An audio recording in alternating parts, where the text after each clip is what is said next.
তারপরে নবীজি বলেন, কেউ যদি নেককার সন্তান হতে চায়, কেউ যদি মা বাবার দোয়া নেওয়ালা দোয়াগির মা বাবার দোয়া যদি কেউ পেতে চায়, নেককার সন্তান যদি কেউ হতে চায়,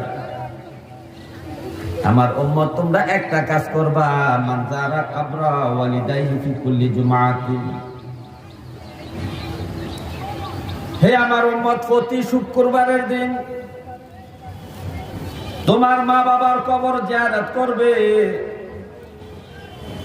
গফারাল্লাহু ওয়া কাতাবা বাররা, মা বাবার কাছে তুমি দোয়া করবে, মা বাবার জন্য ক্ষমা চাইবে, মা বাবার জন্য তুমি মাগফিরাত কামনা করবে। এটা যদি তুমি করতে পারো প্রতি শুক্রবার,